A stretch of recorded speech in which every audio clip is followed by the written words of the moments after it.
चुकी होती है, क्योंकि वो पहले ही पैसा लगा चुके होते हैं। और एक सीमा के बाद नए साझेदारों को भी फर्म में शामिल नहीं किया जा सकता। अतः यानी एक सीमा के बाद हमें 50 से ज्यादा आप पार्टनर भी नहीं बना सकते। अतः निरंतर विकसित होने वाले या बड़े आकार वाले व्यवसायों के लिए साझेदारी व्यवसाय उपयुक्त नहीं। इसके बाद है समन्वय का अभाव। समन्वय का अभाव का मतलब है साझेदारी की सफलता आपसी समझ बूझ, विश्वास और सहयोग पर निर्भर करती है। आप देख रहे हैं कि पार्टनर्स आपस में एक दूसरे की सहमति पर पार्टनरशिप बिजनेस डिपेंड करता है। परंतु जहां भी अधिक व्यक्ति होंगे, आप ये भी जानते हैं कि जब जितने ज्यादा व्यक्ति होंगे एक ग्रुप में, उतने ही उनमें तालमेल का अभाव पाया जाता है, उनमें आपसी समझ कम होती है। जहां कहता है कि परंतु जहां भी अधिक व्यक्ति होंगे वहां विचारों में भिन्नता हो सकती है, जिसके परिणाम स्वरूप उनमें झगड़े होने लगते हैं और समन्वय का अभाव हो जाता है। कई बार तो ऐसी परिस्थिति उत्पन्न हो जाती है कि साझेदारी व्यवसाय असमय ही बंद करना पड़ता है, अंदर उसकी समापन करना पड़ता है। इसके बाद है नेक्स्ट पॉइंट आपका निरंतरता का अभाव।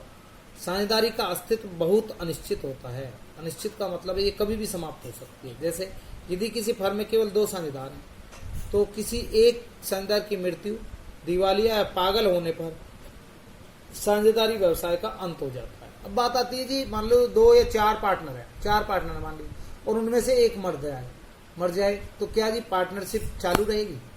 बिल्कुल नहीं रह सकती। अगर मान लीजिए 4 पार्टनर में से एक पार्टनर मर जाता है, तो जो चौथा पार्टनर है जो कि मर गया है, ठीक है, उसका उत्तराधिकारी जो भी होगा, अगर वो पार्टनरशिप में रहना स्वीकार करता है तो पार्टनरशिप चलेगी, अन्यथा नहीं चलेगी।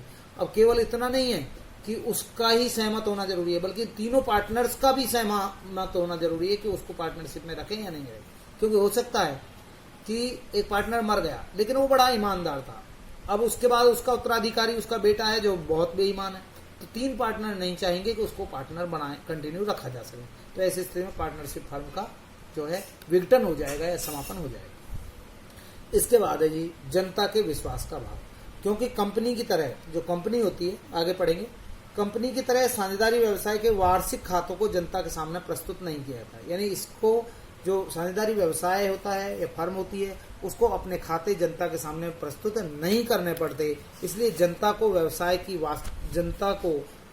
वास्तविक स्थिति का ज्ञान इसमें नहीं होता है, जिससे कई बार उनका विश्वास जो है बिजनेस पर, ठीक है, नहीं हो पाता है और वो सोचने लगते हैं कि व्यवसाय ग्राहकों को लूटकर बहुत अधिक लाभ कमा रहा है। इसलिए ऋणदाता वास्तविक आर्थिक स्थिति की जानकारी के अभाव में साझेदारी व्यवसाय को ऋण प्रदान करने में संकोच करते हैं।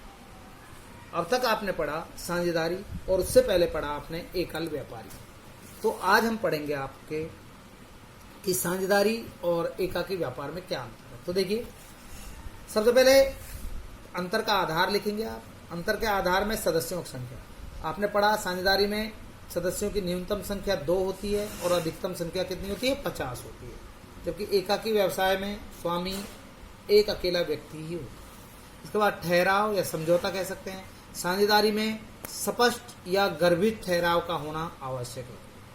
यह ठहराव साझेदारी संलेख के रूप में होता है। गर्भित ठहराव का मतलब होता है कुछ ठहराव कुछ समझौते जो है गुप्त होते हैं।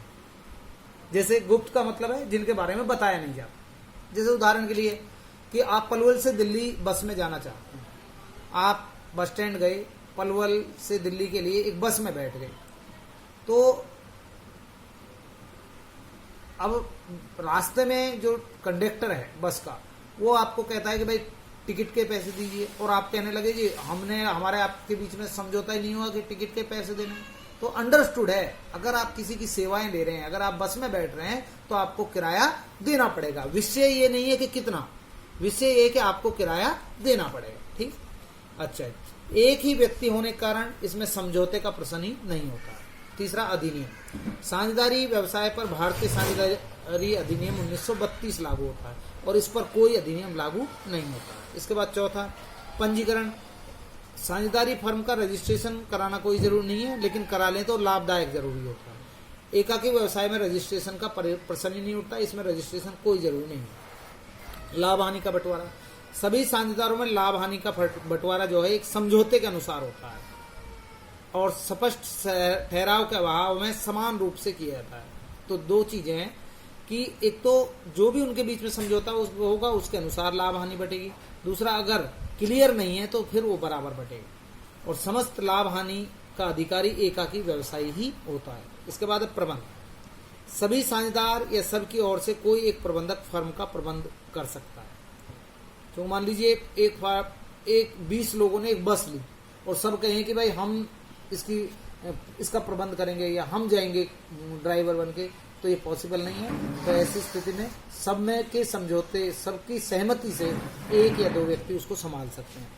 और प्रबंध का सारा बोझ एकाकी व्यवसायी पर ही होता है। पूंजी,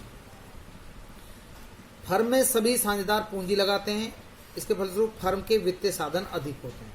यानी एकाकी व्यवसाय की अपेक्षा इसमें पूंजी ज्यादा इकट्ठी हो जाती है क्योंकि ज्यादा लोग लगा रहे हैं।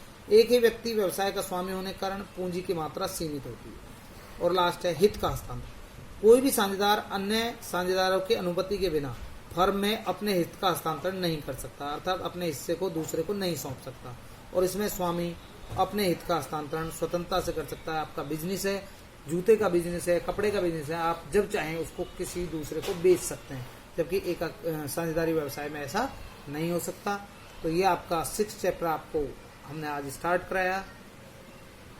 आप इसको अच्छे से करेंगे। इसका सेकंड और अगला पार्ट जो है नेक्स्ट वीडियो में आपको कराएंगे। थैंक्स।